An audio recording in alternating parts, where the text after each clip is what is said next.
अब बात करते हैं बेटा डेटाबेस सिस्टम की। अभी हमने देखा डेटाबेस, डेटाबेस क्या होता है हमने देख लिया, डेटा देख लिया, इंफॉर्मेशन क्या होता है ये देख लिया हमने, मेटा डेटा भी देख लिया, ठीक है। अब बात करेंगे हम डेटाबेस सिस्टम की। तो डेटाबेस सिस्टम क्या है बेटा? डेटाबेस सिस्टम मैंने आपको बताया, डेटाबेस और साथ में डीबीएमएस सॉफ्टवेयर का कलेक्शन है। तो सिंपल अगर हम बोले तो it is a collection of database and DBMS software. It is simply a collection of database and DBMS software. मतलब अगर हम बात करें कलेक्टिवली, तो डेटा जहां आपका डेटा पड़ा हुआ दैट इज डेटाबेस, और डीबीएमएस सॉफ्टवेयर का कलेक्शन जो है कंप्लीट, वो आपका डेटाबेस सिस्टम है। ये चार चीजों से मिलकर बना हुआ बेटा। मेजर अगर अपन कंपोनेंट्स की बात करें डेटाबेस सिस्टम की, तो जैसे हमने डेटाबेस देखा था, database is the collection of data, relationship, constraint and schema. Database system is also the collection of four things. Four things में कौन कौन सी चीजें हैं? डेटा, दूसरा है आपका हार्डवेयर, तीसरा है आपका सॉफ्टवेयर, और फोर्थ है आपका डेटाबेस यूजर्स। तो चार चीजों से मिलकर बना हुआ है डेटाबेस सिस्टम। क्योंकि मैंने आपको बताया था कि अगर टोटल डीबीएमएस की हम बात करें तो डीबीएमएस में हमारे पास क्या है, ऐसे सॉफ्टवेयर हैं जो क्या डेटा रिट्रीवल में, डेटा अपडेशन में, डेटा डिलीशन में काम में आते हैं, और इसको कैसे मैनेज करना है, कैसे मैनेज मेंटेनेंस करना है, ये पूरा का पूरा पूरा डेटाबेस मैनेजमेंट सिस्टम हो गया। अब इसमें जो डेटाबेस सिस्टम है उसमें चार चीजें, डेटा, हार्डवेयर, सॉफ्टवेयर और डेटाबेस यूजर। डेटा आपको पता ही है। अगर हम डेटा की बात करें तो डेटा हमने ऑलरेडी पढ़ा हुआ। डेटा क्या होता है? Data is simply a raw collection of binary, images, text, numeric और एनीथिंग जो आपका रॉ कलेक्शन है, जिसको हमको प्रोसेस करना पड़ता है इंफॉर्मेशन के लिए, इंफॉर्मेशन फैच करने के लिए। डेटा से हम प्रोसेस करते हैं तो हमको मीनिंगफुल चीजें मिलती हैं, जिसको हम बोलते हैं इंफॉर्मेशन। दूसरी बात आ गई हार्डवेयर। अब हार्डवेयर में क्या बात करेंगे? अगर हम हार्डवेयर की बात करें तो हार्डवेयर में बात आती है सेकेंडरी स्टोरेज वॉल्यूम्स की। सेकेंडरी स्टोरेज वॉल्यूम्स मतलब जिसमें आप डेटा को स्टोर कर सको। डेटा तो आ गया, अब डेटा को स्टोर कहां करोगे? सेकेंडरी स्टोरेज वॉल्यूम्स में, ठीक है। जैसे कि आपका हार्ड डिस्क हो गया। अब जैसे टिपिकली हम अगर बात करें तो मैग्नेटिक डिस्क या hard disk that are used to hold the stored data together with the associated input output devices, जो कि इनपुट आउटपुट डिवाइसेस से एसोसिएटेड हो। जैसे अगर हम बात करें इनपुट डिवाइसेस की या जब बात करें हम आउटपुट डिवाइसेस की, तो इनपुट डिवाइसेस का मतलब सिंपल क्या हो गया? जिससे आप इनपुट कर पा रहे हैं, जैसे कीबोर्ड, माउस। आउटपुट डिवाइसेस का मतलब आपका मॉनिटर, प्रिंटर। इनपुट डिवाइसेस का मतलब क्या हुआ? इनपुट डिवाइसेस का मतलब हुआ आपका कीबोर्ड, ठीक है, और माउस। ये सारे इनपुट डिवाइसेस हो गए। और आउटपुट डिवाइसेस का मतलब क्या हुआ? आउटपुट डिवाइसेस का मतलब हो गया आपका मॉनिटर या प्रिंटर, जिससे आप क्या कर रहे हो? आउटपुट ले रहे हो, ठीक है। तो इसमें आपके पास सेकेंडरी स्टोरेज वॉल्यूम्स में टिपिकली कौन से आएंगे? Magnetic disk that are used to hold the stored data together with the associated input output devices like disk drivers, device controller, input output channel, ये सारे के सारे आ जाएंगे। साथ में मेमोरी भी आएगा जो इसके एग्जीक्यूशन में मदद करे। तो the hardware processor also associated with main memory that are used to support the execution of the database system software। तो ये तो आपका हार्डवेयर पार्ट हो गया। अब हम बात करते हैं सॉफ्टवेयर की। तो सॉफ्टवेयर का सिंपल सी बात है, ऐसे सारे सॉफ्टवेयर का कलेक्शन होता है इसके पास जो कि डेटा को एक्सेस करने में, हैंडल करने में, अपडेट करने में, डिलीट करने में, मैनिपुलेट करने में, इन सब में काम में आए, वो सारे के सारे सॉफ्टवेयर होंगे। तो all request for access to the database are handled by the DBMS software, ठीक है। अब हमारा प्राइमरी गोल क्या है? रिट्रीव करना और डेटा को स्टोर करना इन द डेटाबेस। अब जो इस डेटाबेस के साथ काम करते हैं, जैसे कि देखो हम भी डेटाबेस को यूज करते हैं, जैसे हमारे पास चॉकपेड डेटा है, ये चॉकपेड डेटाबेस है। चॉकपेड को स्टूडेंट भी यूज करते हैं, टीचर्स भी यूज करते हैं, एडमिन भी यूज करते हैं और मैनेजर भी यूज करते हैं। लेकिन सबके रोल अलग अलग है, सबकी प्रिविलेजेस अलग अलग है। जितना पोर्शन आप देख पाओगे उससे ज्यादा मैं देख पाऊंगा, उससे भी ज्यादा पोर्शन या कहना चाहिए अपडेशन एडमिन परफॉर्म कर पाएंगे, और एडमिन से भी ऊपर पोर्शन कौन कर पाएंगे? जो मैनेजर्स होंगे। तो जो डेटाबेस के साथ काम करते हैं, जो डेटाबेस को यूज करते हैं, वो या तो डेटाबेस के यूजर्स होंगे जो भी डेटाबेस को यूज कर रहे होंगे, या जो डेटाबेस को कंट्रोल करते होंगे। कंट्रोल मतलब जिसमें अपडेट करना, इंसर्ट करना, डिलीशन करना, वो सारा का सारा काम जो करते होंगे उसके एडमिनिस्ट्रेटर होंगे। तो डेटाबेस को यूज करने वाले यूजर्स होते हैं, या एडमिनिस्ट्रेटर होते हैं। इसको हम डिटेल में डिस्कस नेक्स्ट क्लास में करेंगे कि डेटाबेस यूजर्स कौन से होते हैं, डेटाबेस एडमिनिस्ट्रेटर कौन से होते हैं, ये देखेंगे हम डिटेल में। तो यहां तक बात हमारी सारी चीजें समझ में आ गई। यहां तक क्लियर है बच्चे? यहां तक क्लियर हुआ या नहीं हुआ, बताओ बच्चे। Yes sir. गुड।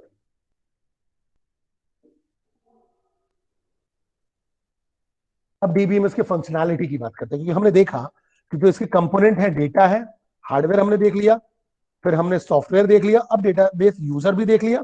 अब ये तो हमारा डेटाबेस सिस्टम पूरा कंप्लीट हुआ। अब फंक्शनैलिटी ऑफ डीबीएमएस, डीबीएमएस की क्या फंक्शनैलिटी होती है? तो पहली फंक्शनैलिटी होती है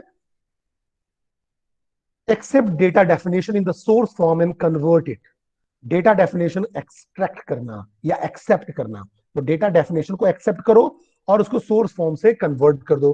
फिर रिकॉर्ड क्रिएट करने की कैपेबिलिटी डीबीएमएस में होती है। क्वेरी फायर कर सको, ठीक है। डीडीएल कंपाइलर, ये हम बाद में डिटेल में पढ़ेंगे, अभी आप समझ लो इसका मतलब होता है डेटा डेफिनेशन लैंग्वेज। क्या होता है? Data definition language compiler. Data definition language compiler में क्या होता है, क्या प्रिविलेजेस होती है, मैं आपको बता दूं। अगर आपको क्रिएट करना है, टेबल क्रिएट करना है, नया रिकॉर्ड बनाना है, टेबल क्रिएट करना है, तो आप टेबल क्रिएट कर सकते हो डीडीएल के अंदर। स्ट्रक्चर डिफाइन कर सकते हो डेटा का, ठीक है। और डीडीएल के अंदर क्या होता है? डीडीएल का मतलब होता है डेटा, सॉरी यहां डीडीएल नहीं होगा, सॉरी ये डीएमएल होगा, डेटा मैनिपुलेशन लैंग्वेज। ये डीएमएल है, ध्यान रखना। तो डेटा मैनिपुलेशन लैंग्वेज। अब इस कंपाइलर का क्या काम होगा? ये कंपाइलर का काम ये होगा कि आप मैनिपुलेट कर पाओ। जैसे कि अगर आपने टेबल क्रिएट कर दिया, तो उसमें अगर आपको इंसर्ट करना है, तो इंसर्ट कौन करवा पाएगा? डीडीएल कंपाइलर कर पाएगा। कुछ अपडेट करना है तो कौन करा पाएगा? डीडीएल कंपाइलर कर पाएगा। कुछ डिलीट करना है तो कौन कर पाएगा? डीडीएल कंपाइलर कर पाएगा। तो सिंपल सी बात है, डीडीएल कंपाइलर क्या करता है? डेटा, सॉरी इसको ध्यान रखना है, डीडीएल ना होके डीएमएल है। तो डीएमएल का मतलब हुआ डेटा मैनिपुलेशन लैंग्वेज। तो जो इंसर्शन है, डिलीशन है, अपडेशन है, वो डेटा मैनिपुलेशन लैंग्वेज कंपाइलर कर पाता है। और अगर मुझे टेबल क्रिएट करना है तो डीडीएल कर पाएगा, डेटा डेफिनेशन, यहां से आपको टेबल क्रिएट हो पाएगा। तो ये सारा सपोर्ट कौन देता है? डीबीएमएस का सॉफ्टवेयर देता है। तो ये फंक्शन ऑफ डीबीएमएस है। फिर सक्सेसफुली ट्रांजेक्शन को प्रोसेस करने में काम आए, डेटा डिक्शनरी की फंक्शनैलिटी में काम आए, और मेटा डेटा टास्क में काम आए। मेटा डेटा मतलब डेटा अबाउट डेटा में आप डेटा को कैसे कहना चाहिए, डेटा की इंफॉर्मेशन को कैसे रिलेट कर रहे हो, कैसे उनकी इंफॉर्मेशन को रख रहे हो, इस सारी चीजों को मेटा डेटा हैंडल करता है और डेटा डिक्शनरी हैंडल करता है। तो ये सारी चीजें फंक्शन है डीबीएमएस की, जिसमें आपने देखा डेटा कैसे एक्सेप्ट होगा, रिकॉर्ड कैसे क्रिएट होगा, क्वेरीज कैसे फायर होंगे, डीडीएल कंपाइलर क्या करेगा। डीडीएल कंपाइलर मैंने आपको बताया कि रिकॉर्ड्स क्रिएट करने के लिए डीएमएल क्या करेगा? मैनिपुलेट करने का काम करेगा। फिर ट्रांजेक्शन प्रोसेसिंग, डेटा डिक्शनरी मैंने आपको बताया ही था, कौन सा टेबल है, कहां स्टोर्ड है, उसके अंदर कौन कौन सी इंफॉर्मेशन है, कितने रोज हैं, कितने रिकॉर्ड्स हैं, ये डेटा डिक्शनरी बताएगा। मेटा डेटा क्या बताएगा बेटा? मेटा डेटा हमारा बताएगा डेटा अबाउट डेटा, मतलब डेटा की इंफॉर्मेशन बताएगा। जैसे मैंने आपको बताया था कि अगर मेटा डेटा की बात कर रहे हैं तो देखो, अगर ये आपका डेटा है, हमने एक पिक्चर खींची कैट की, अगर ये डेटा है तो उसके साथ डिस्क्रिप्शन क्या आ जाएगा? कब हमने पिक्चर खींची, किस डेट को खींची, किस टाइम पे खींची, फाइल का नाम क्या है, कैमरा की सेटिंग क्या है, कैमरा किस कंपनी का है, उसकी लोकेशन क्या है, उसका पिक्सल क्या है, ये सारी चीजें मेटा डेटा होगी। जैसे मैंने आपको दूसरा एग्जांपल बताया था कि जैसे बुक की बात करें, तो बुक का जो कंटेंट है वो कंप्लीट डेटा है, लेकिन बुक का ऑथर कौन है, बुक का नाम क्या है, ठीक है, बुक का पब्लिशर कौन है, बुक का इंडेक्स क्या है, ये सारा का सारा मेटा डेटा का इंफॉर्मेशन होता है। ये हमें समझ में आ गया कि फंक्शनैलिटी ऑफ डीबीएमएस क्या है। तो डेटा डिक्शनरी और मेटा डेटा डिफरेंट है। डेटा डिक्शनरी मतलब कंप्लीट डिक्शनरी की बात कर रहे हैं, कंप्लीट स्ट्रक्चर की, कंप्लीट ऑर्गेनाइजेशन की बात कर रहे हैं, जिसके अंदर टेबल की भी इंफॉर्मेशन है, जिसके अंदर रो कॉलम स्ट्रक्चर सबकी इंफॉर्मेशन है। लेकिन मेटा डेटा केवल क्या कर रहा है? उस पर्टिकुलर डेटा का डिस्क्रिप्शन बताता है, उस पर्टिकुलर डेटा की बात करता है, उस पर्टिकुलर डेटा की डिस्क्रिप्शन की बात करता है। देन एप्लीकेशन ऑफ डेटाबेस की हम बात करते हैं। तो देखो, अगर हम एप्लीकेशन की बात करें,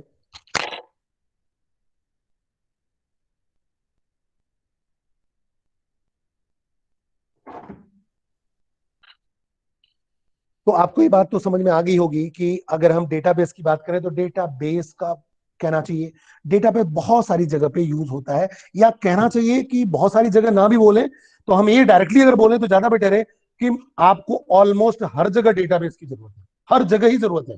हर जगह आपको डेटा, जहां भी आपकी डेटा की बात आएगी वहां आपको उसको मैनेज करना ही पड़ेगा। तो बट ऑब्वियस है, तो इसकी जो एप्लीकेशन है बड़ा ही वाइड है। जैसे हम अगर बात करें यूनिवर्सिटीज की, तो यूनिवर्सिटीज में रिकॉर्ड कीपिंग के लिए आपको डेटाबेस की जरूरत पड़ेगी, बड़े बड़े यूनिवर्सिटीज में। तो इसमें हम ऐसा बोल सकते हैं कि for storing the information about the students, teachers, different courses. तो इसमें अगर हम बात करें तो किसके लिए जरूरत है यूनिवर्सिटीज को? स्टूडेंट के लिए, कोर्सेज के लिए, एग्जामिनेशन के लिए। फिर बात करें लेक्चर रिकॉर्ड के लिए, टीचर्स के लिए बात कर लिए, डिपार्टमेंट का रिकॉर्ड के लिए। फिर हम बात करें अकाउंट के रिकॉर्ड के लिए, ऐसे बहुत सारी चीजें हैं। हॉस्टल के रिकॉर्ड के लिए, जिसमें यूनिवर्सिटी डेटाबेस को यूज कर सकता है। तो हम इसमें बोलेंगे कि for storing the information about the students, different courses, examination, student records, lecture records, department record, hostel records, account records, we can use database software. Okay, then बात करें हॉस्पिटल, तो हॉस्पिटल में पेशेंट्स, डॉक्टर्स, ठीक है, उसके बाद disease, ये सारे रिकॉर्ड्स के लिए आप हॉस्पिटल में डेटाबेस की जरूरत आपको पड़ती है। तो आप बोल सकते हो for storing the information of patients, doctors, disease, symptoms, test, ये सारी चीजों के लिए आप डीबीएमएस का यूज करोगे। बैंक की बात करें तो बैंक के लिए किस कैसे? For the employees, customer information, accounts, loan, banking transactions, बहुत सारी चीजें। फिर मैंने आपको रेलवे का भी एग्जांपल बताया था, रेलवे रिजर्वेशन सिस्टम। तो for reservation and schedule information of different train. अगर हम एयरलाइंस की बात करें तो एयरलाइंस में भी हम बात करेंगे तो for reservation and schedule information. फिर हम बात करेंगे ह्यूमन रिसोर्सेज, तो ह्यूमन रिसोर्सेज में भी आप बात करोगे तो ह्यूमन रिसोर्सेज में for information about the employees of an organization and their salaries, tax, other benefits. फिर हम अगर आईटी इंडस्ट्री की बात करेंगे तो for the employee information, customer record, several computer system. फिर क्रेडिट और ट्रांजेक्शन की बात करें या टेलीकम्युनिकेशन की बात करें तो for keeping records of call generated, generating bills, storing information, different communications, ये सारी चीजें। क्रेडिट और ट्रांजेक्शन में आप क्या करोगे? Purchasing credit card, generating monthly statement, ये सारी चीजें आप रख सकते हो इसमें। तो ये जो है बेटा एप्लीकेशंस है आपके डेटाबेस के। उसके बाद हम बात करें तो जैसे पॉपुलर डेटाबेस की हम बात करें तो आपके सबसे ज्यादा पॉपुलर जो डेटाबेस यूज होते हैं या जो वेंडर्स हैं, डेटाबेस बनाने वाले वेंडर्स की बात करें तो मार्केट में सबसे पॉपुलर है Oracle, IBM, MS SQL server, MS for Microsoft, ये माइक्रोसॉफ्ट का प्रोडक्ट है। ओरेकल ओरेकल का ही प्रोडक्ट है, ध्यान रखो, ओरेकल खुद की कंपनी भी है, ठीक है। जो जावा को भी इसने खरीद लिया है, जावा को भी अंडरटेक कर लिया हुआ है ओरेकल ने, ठीक है। जावा भी पहले कंपनी हुआ करती थी, उसको भी इसने अंडरटेक कर लिया, आजकल ये ओरेकल के अंडर आती है, ठीक है। तो ओरेकल एक कंपनी है बच्चे, ओरेकल का प्रोडक्ट ओरेकल ही है, ओरेकल के नाम से आता है। आईबीएम का प्रोडक्ट है, आईबीएम में डीबी2 करके आता है प्रोडक्ट, जिसको हम डेटाबेस सॉफ्टवेयर के टर्म में यूज करते हैं। माइक्रोसॉफ्ट का प्रोडक्ट है Microsoft SQL server, SQL for structured query language. SQL का मतलब हो गया स्ट्रक्चर्ड क्वेरी लैंग्वेज। स्ट्रक्चर्ड की स्पेलिंग गलत है, स्ट्रक्चर्ड क्वेरी लैंग्वेज, ठीक है। देन साइबेस है, इन्फॉर्मिक्स है, एमएस एक्सेस माइक्रोसॉफ्ट का एक्सेस, फायरबर्ड है, मार्क लॉजिक है, माई एसक्यूएल है।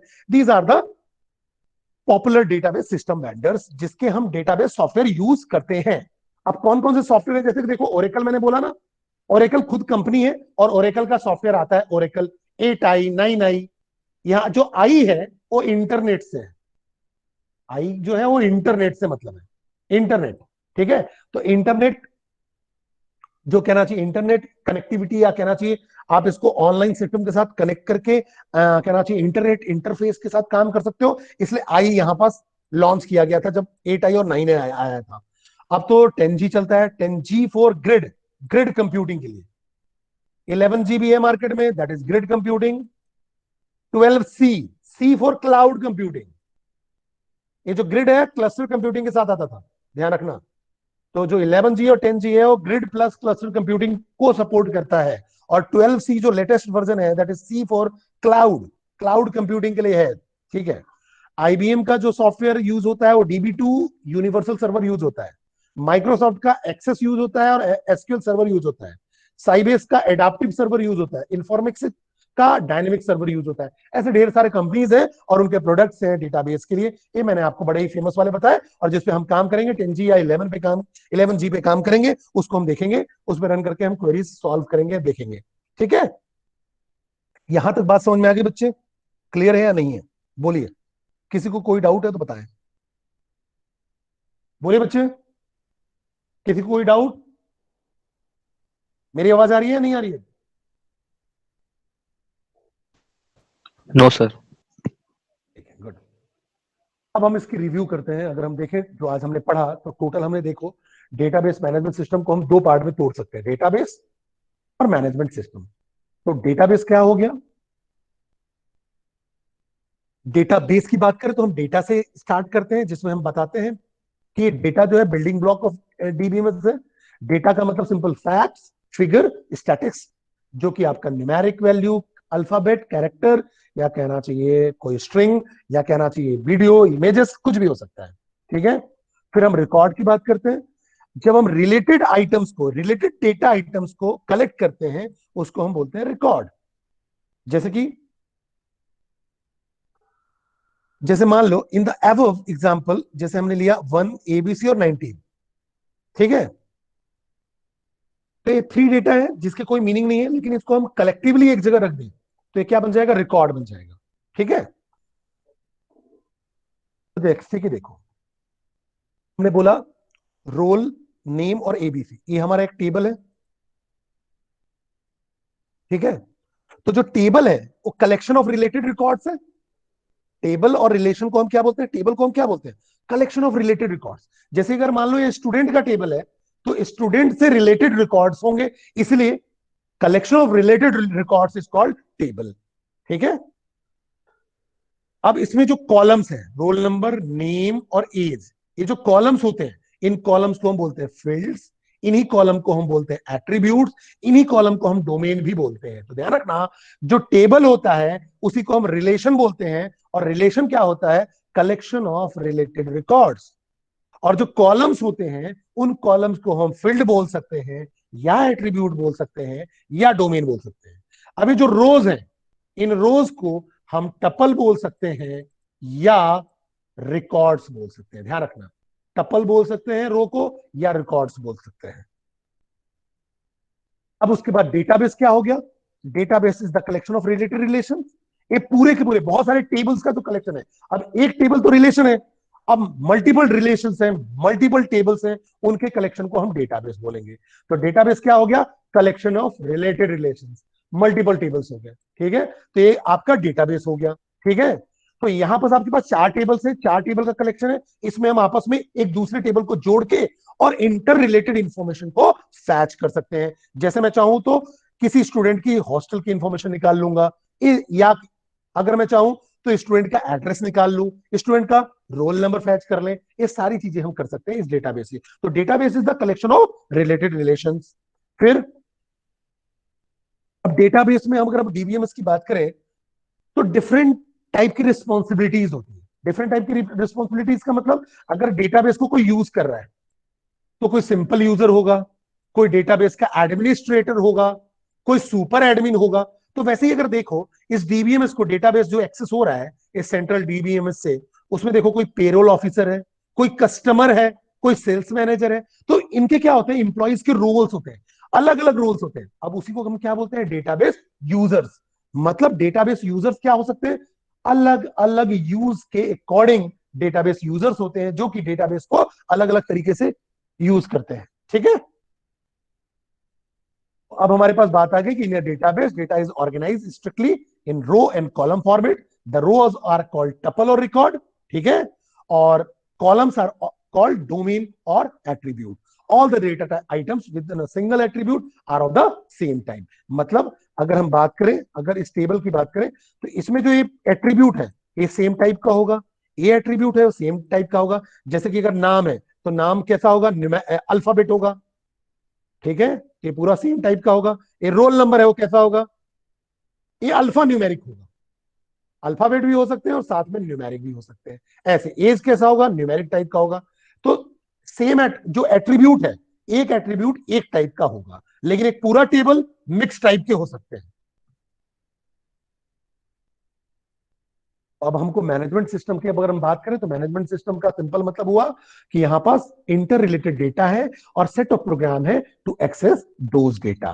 ठीक है, तो अब हमको समझ में आ गया कि डीबीएमएस जो है वो ओवरऑल देखा जाए तो कंप्यूटराइज रिकॉर्ड कीपिंग सिस्टम है, जिसके थ्रू हम डेटा को डिफाइन कर सकते हैं, रिट्रीव कर सकते हैं और अपडेट कर सकते हैं ऑन डिमांड, जैसे जैसे यूजर की डिमांड है या जैसी भी ऑर्गेनाइजेशन की रिक्वायरमेंट हो। ठीक है, तो अगर हम ओवरऑल डेटाबेस की बात करें तो डेटाबेस में या डेटाबेस मैनेजमेंट सिस्टम में डेटा है, डेटाबेस मैनेजमेंट सिस्टम है और उसको एक्सेस और रिट्रीवल करने का तरीका है।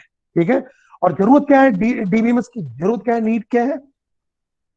तो आप लार्ज डेटा को हैंडल कर सकते हो, लार्ज अमाउंट ऑफ डेटा को हैंडल कर सकते हो इजिली।